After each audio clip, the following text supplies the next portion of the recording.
Bueno, damos paso a escuchar la palabra del Señor a cargo de nuestro hermano Osorio. Dios los bendiga.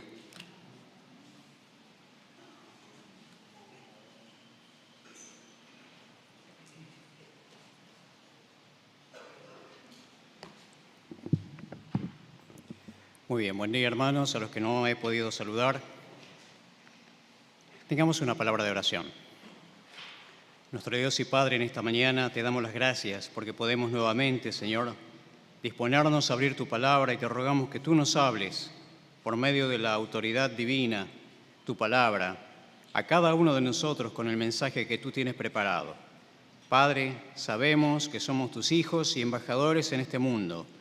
Te rogamos, Padre, que nos des tu gracia y tu bendición para ser fieles portavoces de tu palabra en donde quiera que vamos. Agradecidos en el nombre y en los méritos del Señor Jesucristo. Amén.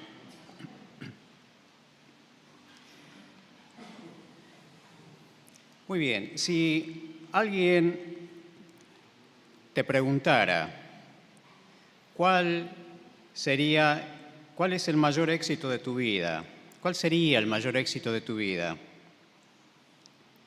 ¿Cuándo pensarías que tu vida estaría completamente realizada? ¿Qué dirías?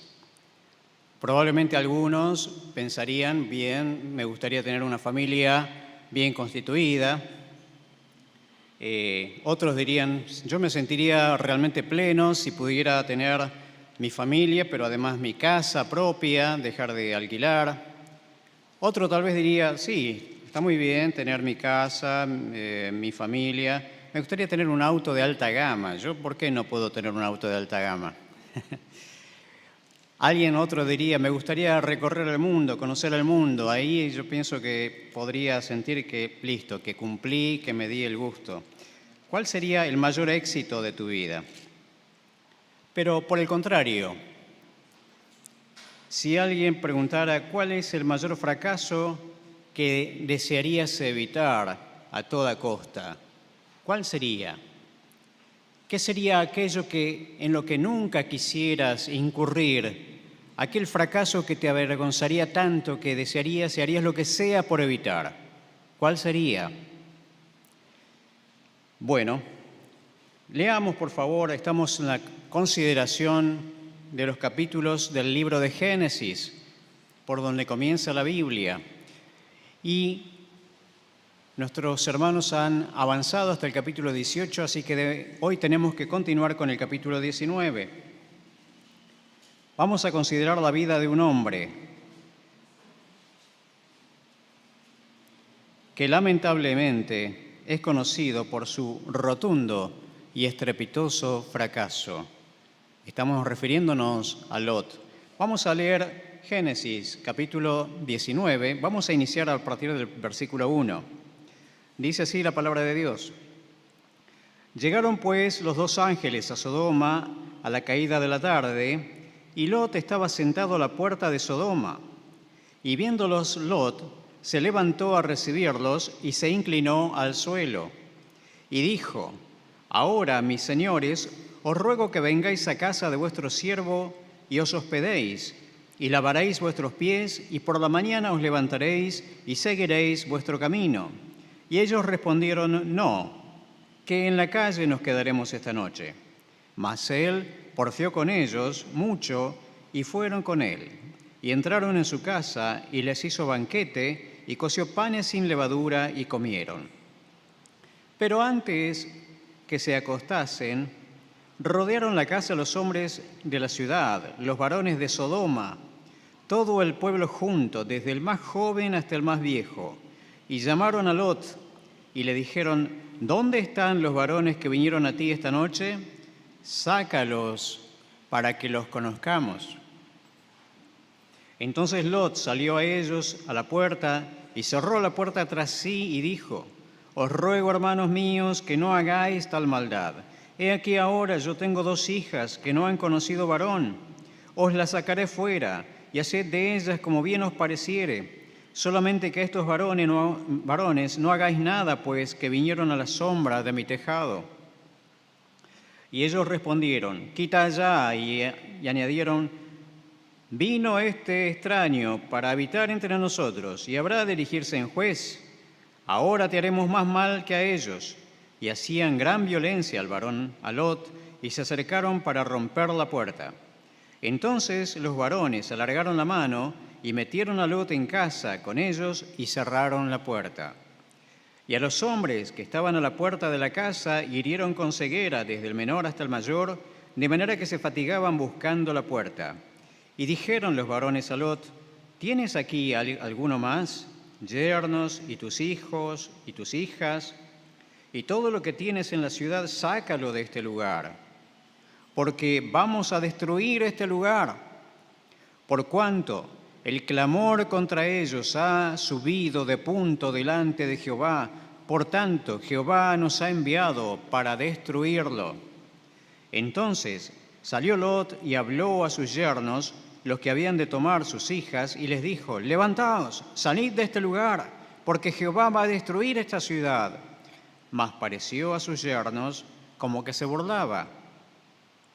Y al rayar el alba, los ángeles daban prisa a Lot, diciendo, levántate, toma tu mujer y tus 2 hijas que se hallan aquí para que no perezcas en el castigo de la ciudad.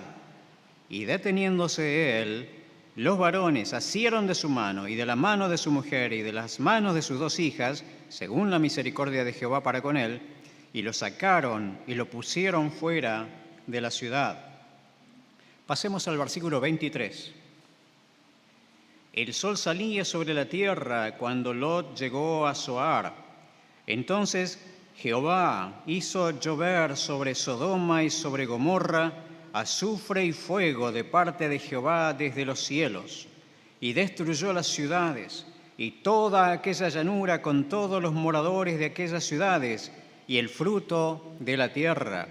Entonces la mujer de Lot miró atrás, a espaldas de él, y se volvió estatua de sal. Más adelante, versículo 30, por favor.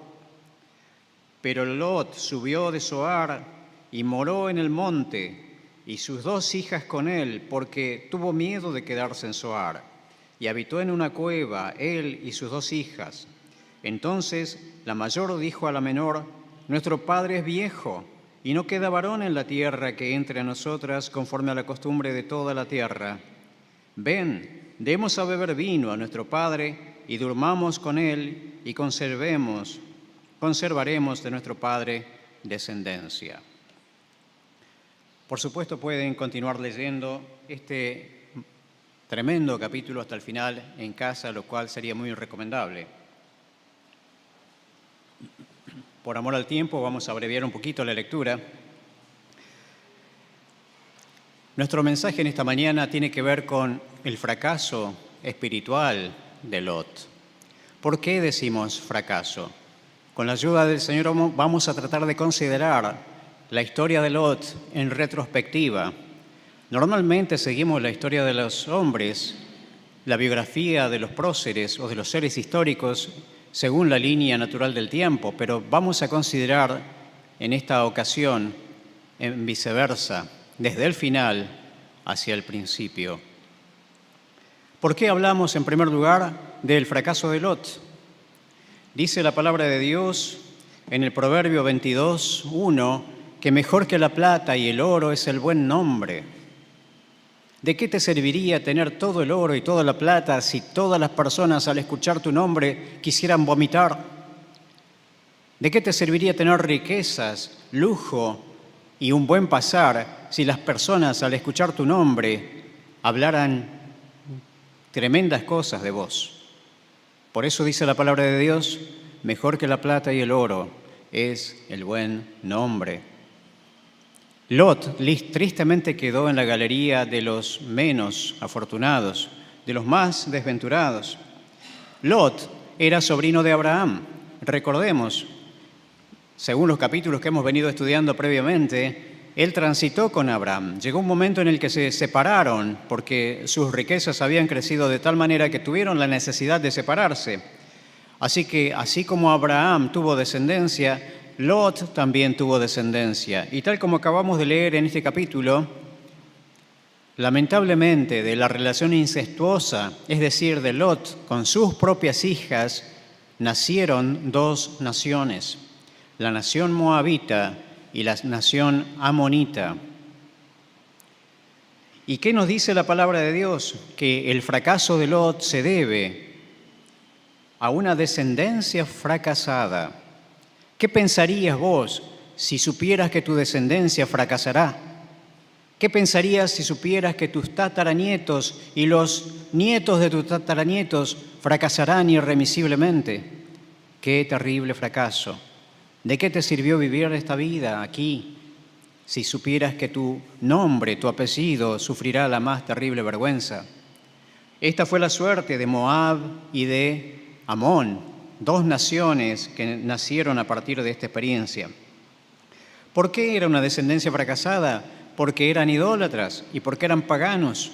La misma palabra de Dios los denuncia más tarde por medio del profeta Jeremías en el capítulo 48, versículo 7, que dice: «Pues por cuanto confiaste en tus bienes y en tus tesoros, tú también serás tomada», hablando de Moab, «y Quemos, que era el dios de Moab, será llevada en cautiverio, sus sacerdotes y sus príncipes juntamente».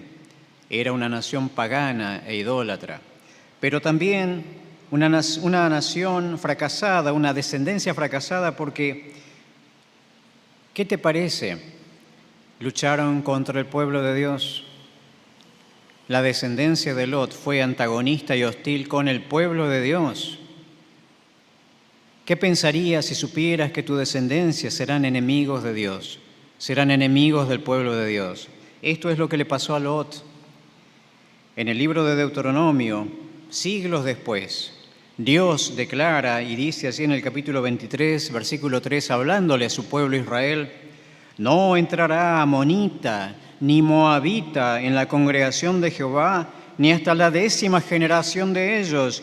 No entrarán en la congregación de Jehová para siempre, por cuanto no os salieron a recibir con pan y agua al camino cuando salisteis de Egipto, y porque alquilaron contra ti a Balaam, hijo de Beor, de Petor, en Mesopotamia, para maldecirte». Qué terrible vergüenza sentiría Lot si supiera que su descendencia, lejos de asistir al pueblo de Dios, querían aprovecharse de su necesidad haciendo comercio, vendiéndoles elementos vitales como el agua en medio del desierto. Una descendencia fracasada porque tenía un triste final declarado por las Escrituras. El mismo profeta Jeremías en el capítulo 48, versículo 8 declara y dice: «Y vendrá destruidor a cada una de las ciudades, y ninguna ciudad escapará. Se arruinará también el valle y será destruida la llanura, como ha dicho Jehová. Dad alas a Moab para que se vaya volando, pues serán desiertas sus ciudades hasta no quedar en ella morador». Si Lot hubiera sabido que esa iba a ser la suerte de su descendencia, ¿qué hubiera dicho? ¿Qué harías vos si supieras que tu descendencia tendría este final? La Enciclopedia Británica, en la edición de 1959, referente ineludible del conocimiento y de la ciencia, en el volumen 15, página 629, dice: «Israel siguió siendo una gran potencia hasta el día de hoy, mientras que Moab desapareció». Carta de defunción para Moab. Pero no solamente Lot fue un gran fracaso porque tuvo una descendencia fracasada. Recorremos la línea del tiempo en retrospectiva y vayamos al tiempo presente de Lot. Él fracasó además porque tenía una familia incrédula y corrupta. Su propia familia era incrédula y corrupta. Su propio cónyuge, su esposa, era mundana. Cuando huían hacia el desierto, cuando corrían por su vida, su esposa miró hacia atrás, anhelando los bienes que abandonaba. Y cabe la pregunta: ¿cuáles eran sus prioridades? ¿Cuáles son nuestras prioridades? ¿Cuáles son tus prioridades? ¿Cuáles son mis prioridades? ¿Sabe cómo podemos darnos cuenta cuáles son? Cuando medimos la cantidad de tiempo que invertimos en nuestro tiempo libre, ¿qué hacemos en nuestro tiempo libre? ¿Qué es lo que suma cantidad de minutos o de horas en nuestro tiempo libre? Esas son nuestras prioridades. La esposa de Lot dejó claramente en evidencia cuáles fueron sus prioridades y mirando hacia atrás quedó convertida en una estatua de sal. Ahora pensemos, una esposa así, ¿qué tipo de influencia representaría para su esposo Lot?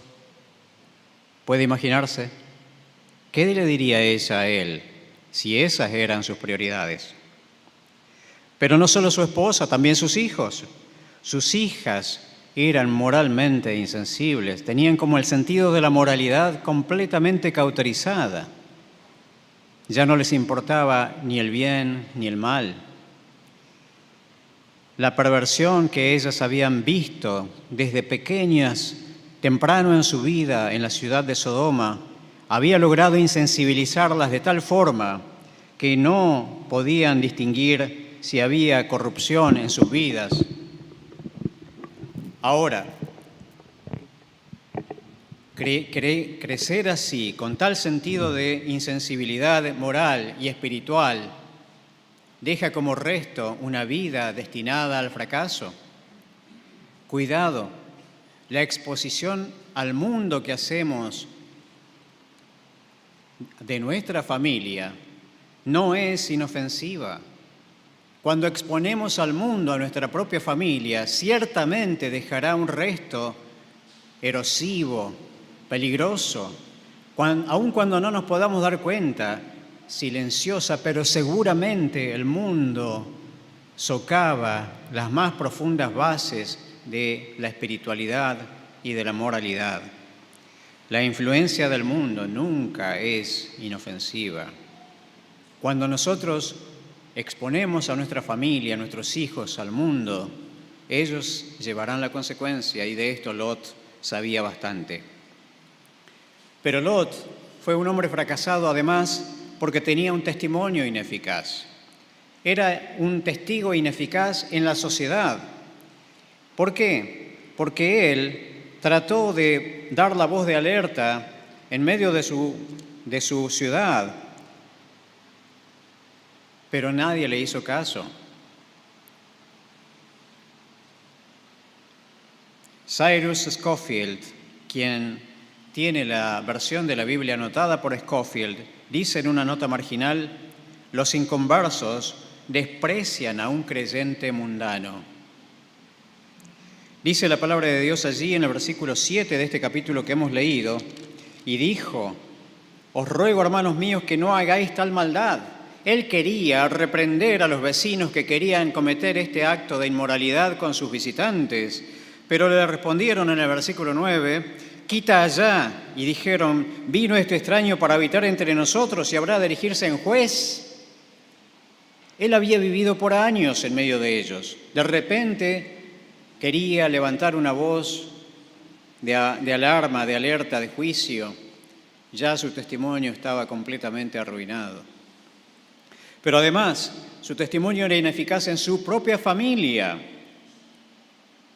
Cuando él quiso socorrer a quienes iban a ser sus yernos, allí en el versículo 14 dice: entonces salió Lot y habló a sus yernos, los que habían de tomar sus hijas, y les dijo: levantaos, salid de este lugar, porque Jehová va a destruir esta ciudad. Mas pareció a sus yernos como que se burlaba. Era como un payaso, no le hacían caso, no tenía testimonio, ni siquiera en su propia familia. Qué seria advertencia nos da la palabra de Dios a cada uno de los miembros de nuestra familia. A nosotros, los esposos, nos dice la palabra de Dios, Colosenses 3:19, maridos, amad a vuestras mujeres y no seáis ásperos con ellas. Cada vez que, y esto lo digo con autocrítica, somos ásperos con nuestras esposas, se lesiona nuestra autoridad espiritual sobre ellas. Dice 1 de Tesalonicenses 4:4 que cada uno de vosotros sepa tener su propia esposa en santidad y honor, no en pasión de concupiscencia como los gentiles que no conocen a Dios. La palabra de Dios es un justo balance, es un justo equilibrio. Y si bien el apóstol Pablo escribiéndole a los corintios, ordena a las esposas y a los esposos que cumplan con el deber conyugal. Al mismo tiempo, enfatiza aquí en los Tesalonicenses, capítulo 4, que no debe haber un desbalance hacia la carnalidad, hacia la concupiscencia, como los gentiles que no conocen a Dios, sino que debemos tener a nuestra esposa en santidad y honor. El sexo sin amor, hermanos, varones, es igual que el que practican los gentiles, los que no conocen a Dios. Pero la palabra de Dios les habla también a las esposas, y en el capítulo 3, versículo 18 de Colosenses dice: casadas, estad sujetas a vuestros maridos como conviene en el Señor. ¿Por qué conviene que estén sujetas a sus maridos? ¿Para dar tal vez curso a un mandato machista ancestral? No.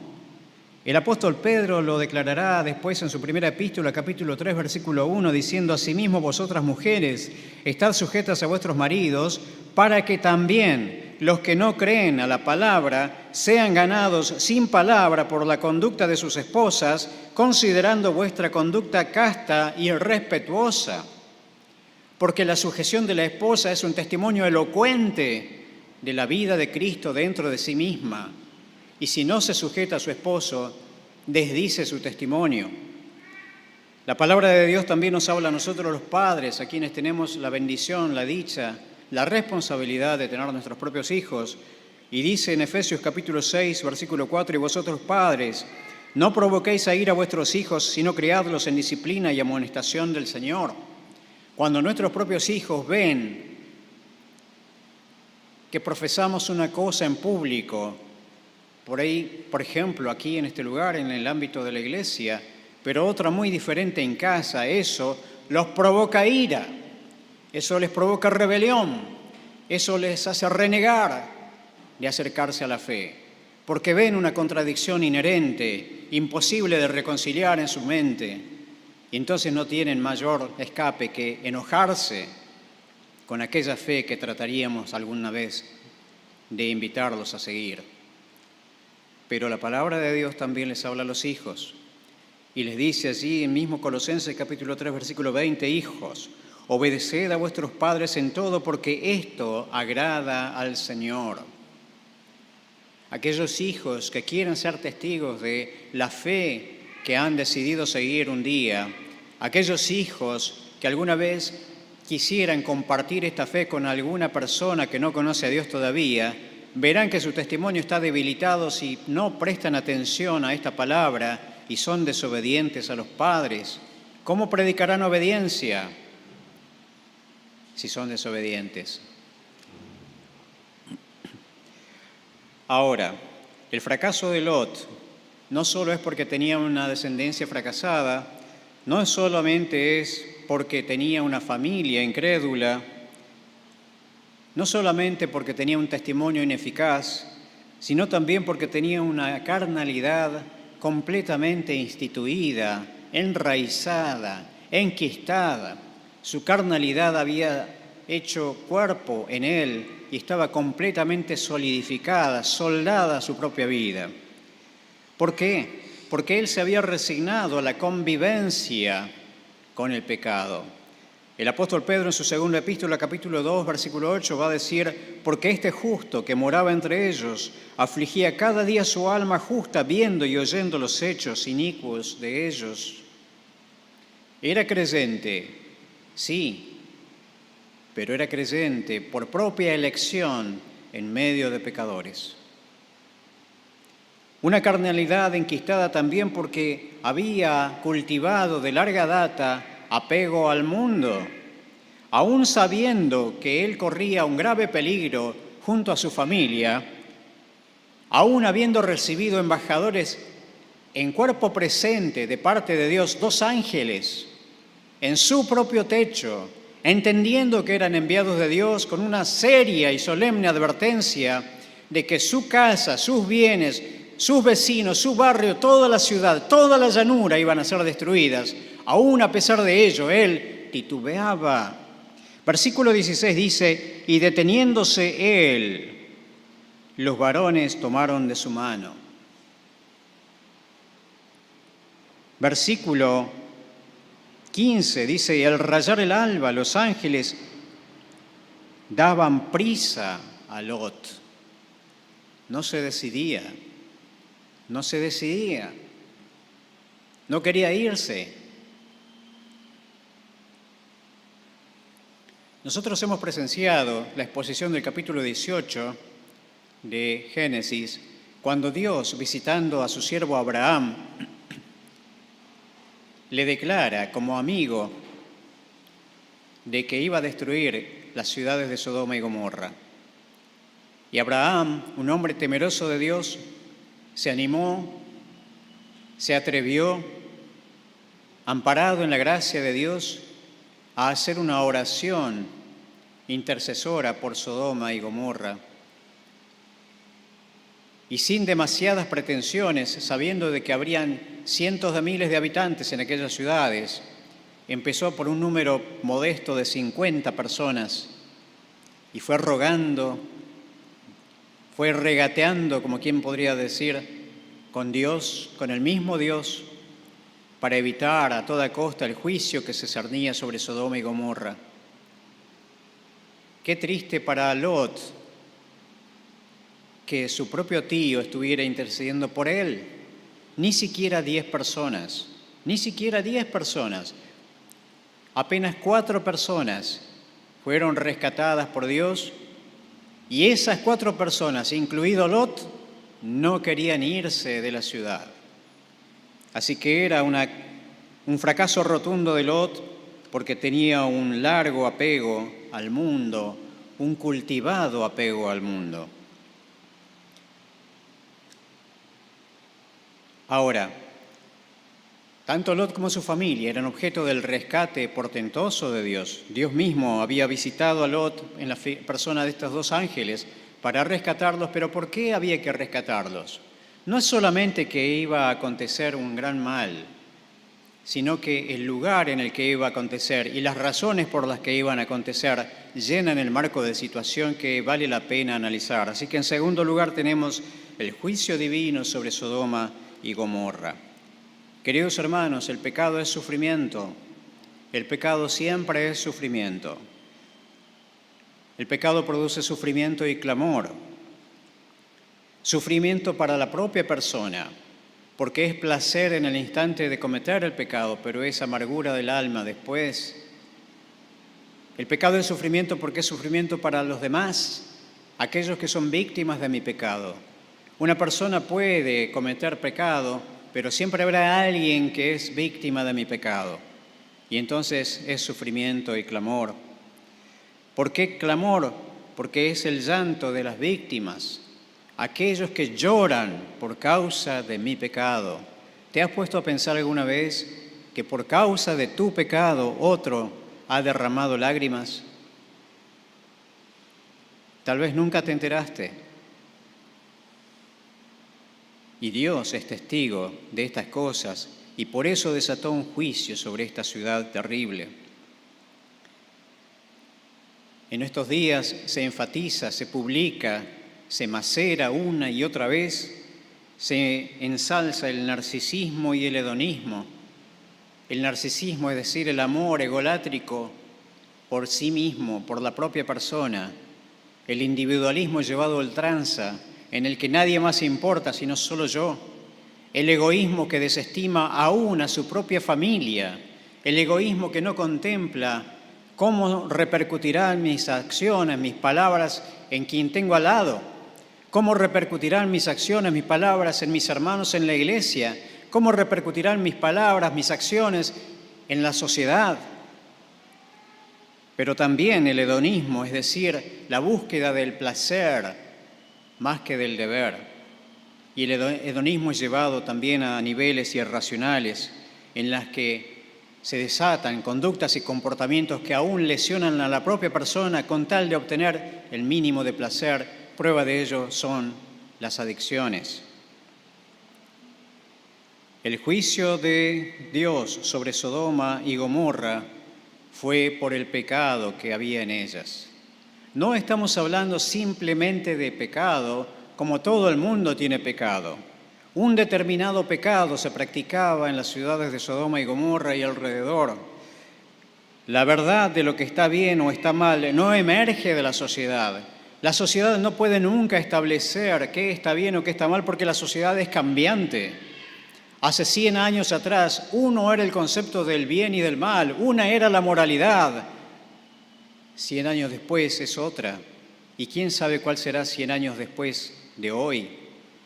Hace 100 años atrás, el pecado de la homosexualidad era estudiado inclusive por grandes corrientes sociales y científicas como una enfermedad. Hoy en día, 100 años después, es sancionada por muchas naciones como una práctica legal que se defiende a ultranza. Hace no muchos años atrás escuchaba como una noticia llamativa que había un partido político en los Países Bajos que promovía el amor del incesto bajo la bandera del amor y decían como justificativo de que el amor no debe tener fronteras. Y si bien la gran parte de la sociedad de nuestros días ve con desagrado ese concepto, ¿quién nos asegura de que en esta sociedad cambiante y fluida, 100 años después, no se abrazará inclusive con fuerza de ley el incesto? Por eso, la noción de bien o de mal debe emerger de un ámbito más seguro, más firme, y esta es la palabra de Dios. La ideología humana necesariamente va a chocar contra la verdad de Dios. O dicho de otra manera, la verdad de Dios manifestada en la Biblia, la palabra de Dios, impactará contra la ideología humana. Hoy en día se habla de la perspectiva de género, pero en realidad hay que hablar de la ideología de género, porque lleva en sí misma una carga ideológica que busca imponerse en todos los ámbitos. En los ámbitos educativos, con fuerza de ley, se enseña a nuestros pequeños en la escuela como materia obligatoria esta ideología. Quienes estamos en ámbitos de trabajo somos obligados a tomar cursos para adherir implícitamente a esta ideología que se obliga a tomar con fuerza de ley. Las nuevas categorías de género contradicen claramente la palabra de Dios. En este mismo libro de Génesis se pronunció Dios una vez y dijo, varón y hembra los creó. 2 géneros, 2 sexos son los que Dios creó para la formación de la familia y sin embargo el hombre, en su avance cultural, proliferó estas categorías según su propia imaginación. Hoy en día en los ámbitos sociales, cada vez con mayor injerencia en el comportamiento de los hombres, se habla de la deconstrucción de los estereotipos, la deconstrucción de las masculinidades, la deconstrucción del varón. Pero es un sinsentido en sí mismo, porque deconstrucción refiere al proceso inverso de la construcción. ¿Y saben qué es el proceso inverso de la construcción? No la deconstrucción, sino la destrucción. Una persona puede construir algo o puede destruir algo. Y entonces, con eufemismos, se disfrazan acciones que vienen directamente de una mente genial en el mundo que tiene una agenda activa en todos los ámbitos de la sociedad. Porque la palabra de Dios hace siglos ha desnudado las acciones del príncipe de este mundo, Satanás. El Señor Jesucristo dijo que Satanás no viene sino a matar, a hurtar y a destruir la familia, las vidas de las personas. Sin embargo, hay que decir de que la palabra de Dios nunca aprobó el machismo, ni el feminismo, ni ninguna otra conducta llevada a ultranza fuera de los márgenes que Dios estableció en su propia voluntad. Queridos hermanos y amigos, hay que decirlo con toda severidad, con toda claridad. La homosexualidad es rechazada por Dios. La homosexualidad es rechazada por Dios. Es abominación a Dios.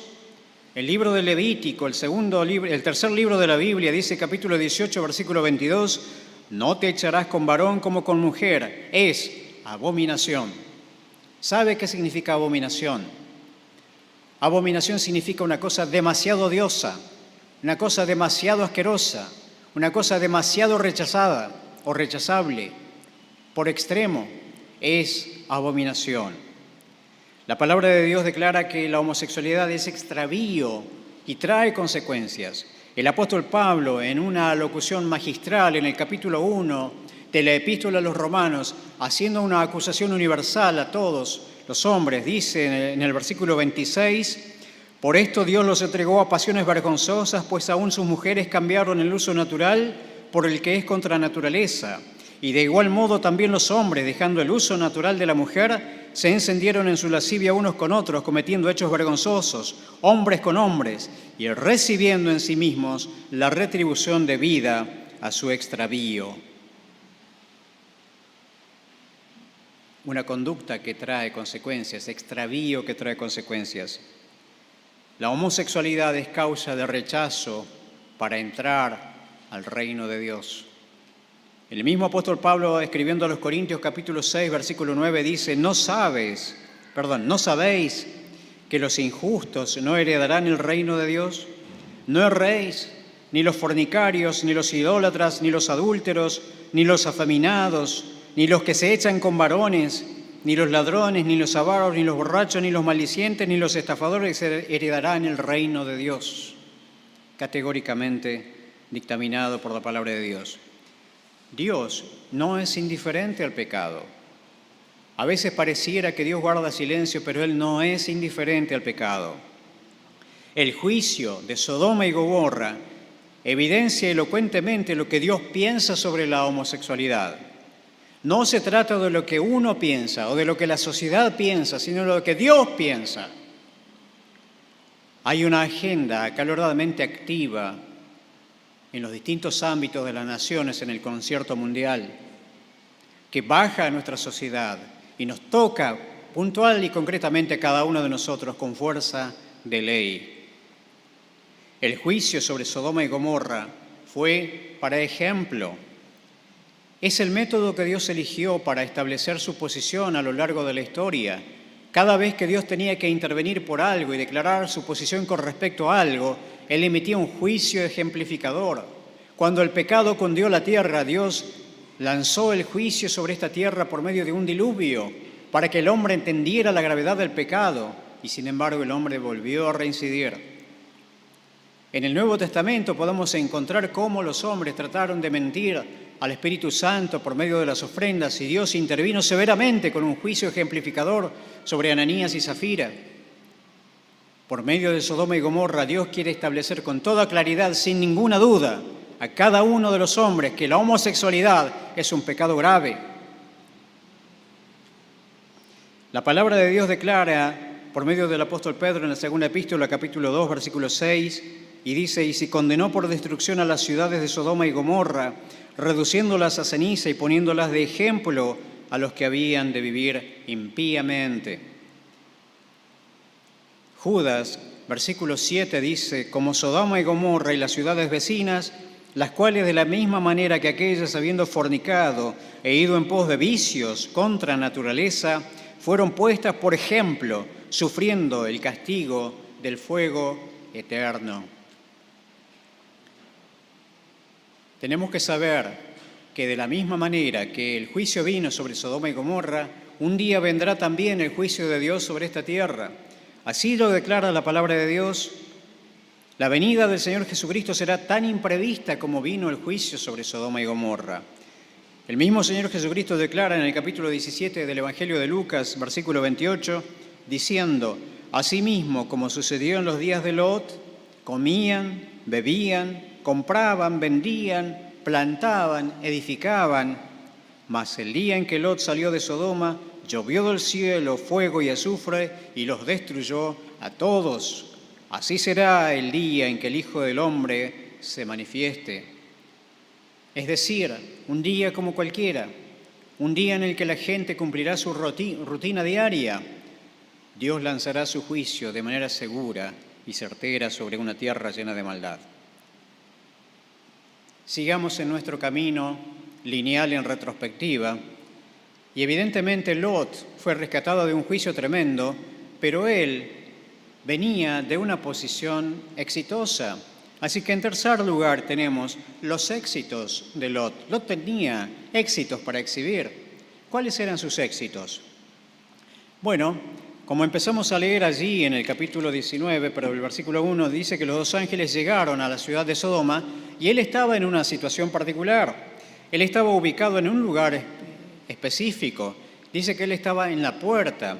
La puerta era ese lugar principal en donde solamente los principales de una ciudad, los más eminentes, los más encumbrados podían tener lugar en esa ciudad. Aquellos que eran personajes destacados, que tenían algún grado de autoridad, de injerencia sobre la sociedad. Allí estaba sentado Lot en medio de ese lugar.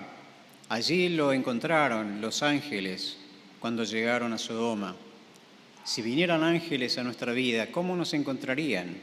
¿Cuál sería nuestra posición?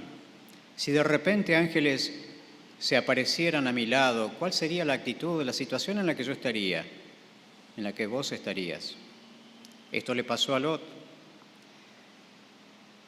Para estar en ese lugar de autoridad, él tuvo que seguramente resignar muchas de sus convicciones. Muchas veces habrá tenido que callar, habrá visto prácticas explícitas y tuvo que cerrar la boca para no tener problemas. Él tenía una posición social acomodada, era un hombre exitoso. ¿Buscamos eso? Pero además, él tenía una posición económica acomodada. Ya cuando andaba con Abraham, él tenía una cantidad importante de ganado, de rebaños, de ovejas, por los cuales tuvo que separarse de Abraham. Pero cuando estaba en la ciudad de Sodoma, nos atestigua allí la Escritura que él tenía una casa. Recordemos, él era compañero de viaje de Abraham, él era compañero de peregrinaje con Abraham. Él recorría en carpa, en tiendas, y lo encontramos en el capítulo 19 en una casa. No imaginemos que era un dos ambientes. Era un hombre rico. Estaba cómodamente instalado, tal que podía ofrecer un banquete, un feroz banquete a sus visitantes. Así que tenía tal situación material de acomodo, de comodidad, que, como nos dice el versículo 16, versículos 15 y 16, los ángeles le daban prisa, dale, decidite, vamos. No quería, no se decidía qué llevar, qué valija armar, este vestido, aquel otro, el dinero, los cheques, qué llevaré, qué llevaré.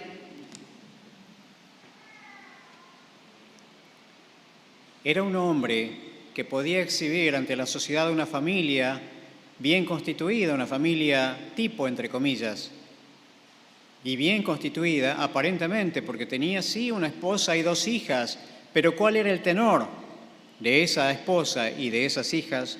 Ya lo hemos visto. No solamente tenía una familia tipo, pero además tenía una proyección social, porque tenía pensado casar a sus hijas con habitantes de esa misma ciudad.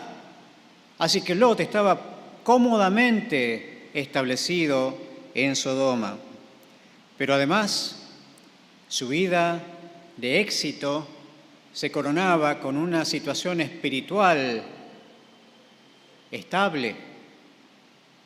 La autoridad apostólica declara que él era creyente, era varón justo, dice Pedro, era creyente, pero era un creyente tolerante con el pecado, tolerante con el pecado. Queridos hermanos, la palabra de Dios nos habla a cada uno de nosotros, a vos, querida hermana, a vos, querido hermano, y a mí, de manera incisiva, de manera incómoda, a no ser tolerantes con el pecado. Pero también Lot era indolente con el pecado, indolente. No se le daba nada que sus vecinos estuvieran hundidos en la más miserable condición espiritual.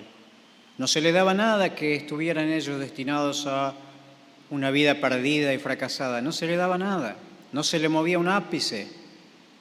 Solo sufría él, calladamente, secretamente. Ese es el éxito que Lot podía exhibir. ¿Cómo llegó Lot a esa condición? Sigamos el recorrido. en retrospectiva. Finalmente, en cuarto lugar, tenemos la elección de Lot. Es que Lot se había establecido a gusto.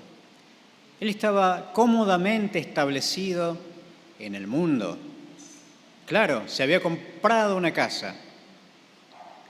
Al comprar una casa, él declaraba inherentemente, implícitamente, su pertenencia a ese lugar.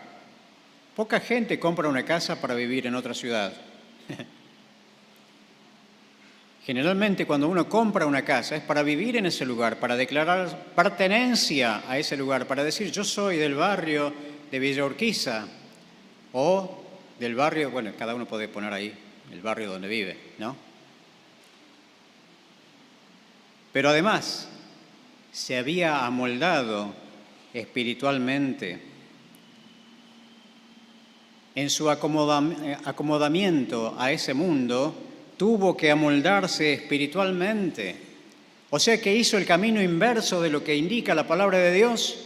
El apóstol Pablo, escribiendo a los Romanos en el capítulo 12, versículo 2, dice: no os conforméis a este siglo, sino transformaos por medio de la renovación de vuestro entendimiento, para que comprobéis cuál sea la buena voluntad de Dios, agradable y perfecta. No os conforméis. Conformar significa tomar la forma del mundo.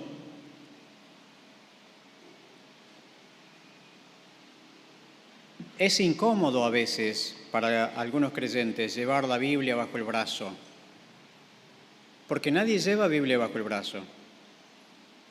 Es incómodo, ¿verdad? Bien, un detalle externo que no indicaría nada, pero es incómodo. No os conforméis a este mundo. Es incómodo autodenominarse cristiano, tal vez. Es incómodo tener un lenguaje limpio, una boca limpia, libre de malas palabras. Es incómodo. Es incómodo ser distinto. Es incómodo. Pero es lo que la palabra de Dios nos dice. No os conforméis a este mundo, sino transformaos.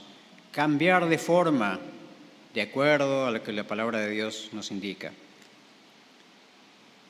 La elección de Lot fue establecerse a gusto en el mundo. ¿Cómo llegó a establecerse en la ciudad de Sodoma? Bueno, porque antes de establecerse, de comprar una casa en Sodoma, él vivió cerca de Sodoma.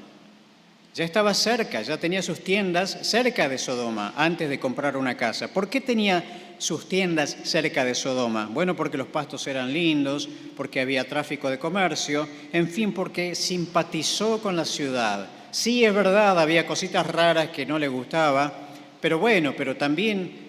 ¿Sabe qué había? Los deseos de la carne, los deseos de los ojos, la vanagloria de la vida, lo que dice la palabra de Dios en 1 de Juan capítulo 2. Los deseos de la carne, es decir, hacer lo que ellos hacen. Todo el mundo lo hace, dice la mentalidad interna del creyente. Todo el mundo lo hace, ¿por qué yo no? Los deseos de los ojos, tener lo que ellos tienen. Porque yo no lo puedo tener. La vanagloria de la vida, ser lo que ellos son, porque yo no puedo.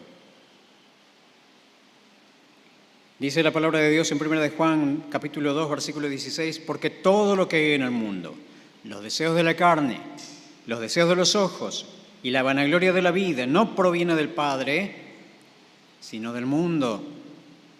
Un versículo antes, versículo 15 de 1 de Juan capítulo 2 dice, no améis al mundo, ni las cosas que están en el mundo.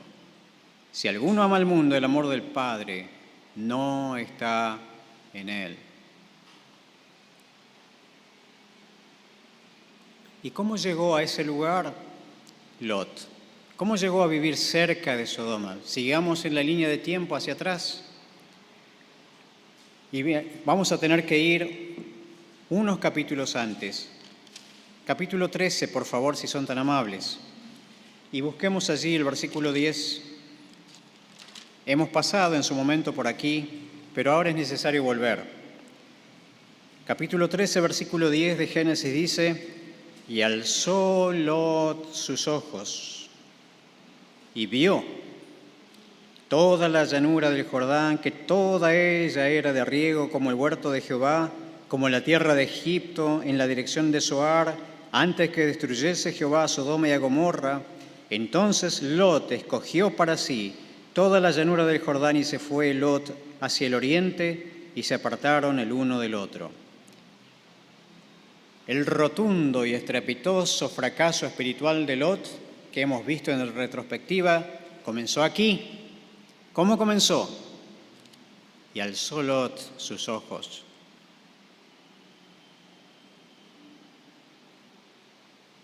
¿Sabe, querida hermana, querido hermano? Ninguno está exento de hacer una elección. En el Antiguo Testamento, el líder Josué dice en el capítulo 24, versículo 15, «Y si mal os pareciere servir a Jehová, escogeos hoy a quién sirváis. Si a los dioses a quienes sirvieron vuestros padres, cuando estuvieran al otro lado del río, o a los dioses de los amorreos en cuya tierra habitáis, pero yo y mi casa serviremos a Jehová». ¿Sabe? Lot no andaba por fe, él andaba por vista. Pablo le dice a los Corintios, 2 de Corintios 5:7, porque por fe andamos, no por vista. Lot era al revés, él andaba por vista. En aquel momento, en aquel incipiente momento, en los orígenes, cuando estaban las dos autoridades étnicas, Abraham y Lot, en la cumbre de esa loma, de ese monte, solo ellos dos conversando, ambos compartían la fe, ambos conocían a Dios, pero ambos tenían una radical diferencia, y era el criterio por el cual veían la vida, era el criterio por el cual se conducían.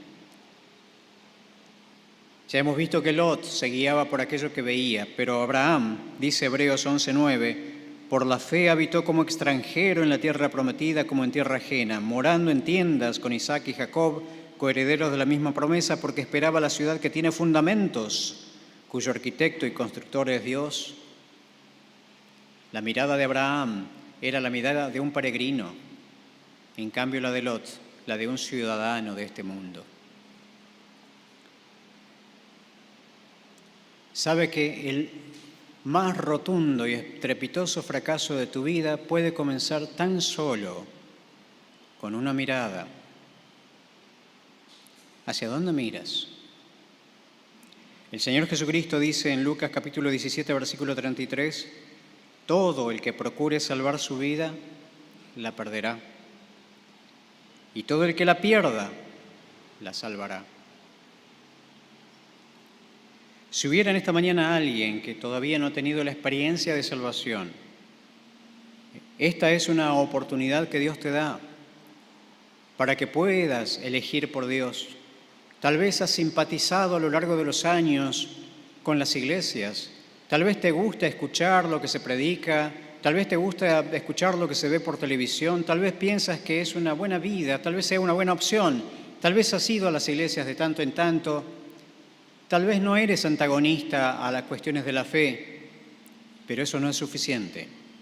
En esta mañana Dios te da la oportunidad de que tomes una decisión radical por Dios en la persona del Señor Jesucristo, entendiendo que tu vida está perdida, destinada a una eterna condenación si no has conocido a Cristo como tu Salvador, no como un Salvador general de la humanidad, sino como tu Salvador, porque debes saber que tu vida corre peligro inminente de perderse por la eternidad sin Dios, sin Cristo y sin esperanza.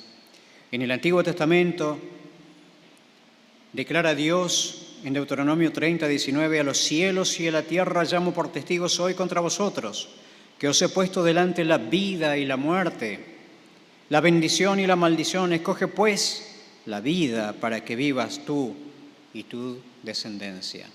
¿Habrá alguien en esta mañana que desea elegir la vida? ¿Habrá alguien en esta mañana que desea elegir por Cristo? Seguramente hay una voz interior que dice, no ahora, después. Seguramente hay una voz interior que dice, bueno, yo no soy tan malo, no soy una mala persona. La palabra de Dios es válida para todos los seres humanos por cuanto todos pecamos y estamos destituidos de la gloria de Dios. Si hay alguien en esta mañana que desea entregar su vida a Cristo, le invitamos que lo haga por medio de la fe, por medio de una oración. Para lo cual yo voy a invitar a los hermanos a que bajemos nuestros rostros, cerremos nuestros ojos, orando por aquella persona que tal vez todavía no ha recibido a Cristo y hay lucha espiritual, tal vez no presencialmente, tal vez por medio de las redes. Y si tú deseas recibir a Cristo en tu corazón, en tu vida como tu Salvador, puedes hacer una oración parecida a esta para obtener la vida eterna. Oh Dios, reconozco que soy un pecador, que he vivido una vida ausente de tu presencia y de tu voluntad. Entiendo que mi pecado me hace merecedor de una eterna condenación. Pero en esta mañana clamo por salvación, para que el Señor Jesucristo entre en mi vida y me perdone de todos mis pecados. Me entrego a ti, de ahora y para siempre. Si has hecho esta oración con fe, podés tener la seguridad de que tenés una salvación eterna. La misma oración y la misma fe que hemos tenido los creyentes que hoy atestiguamos de una salvación segura. Que el Señor bendiga su palabra en esta mañana y que nos ayude a estar advertidos de los peligros de una mala elección como la que hizo Lot. Amén.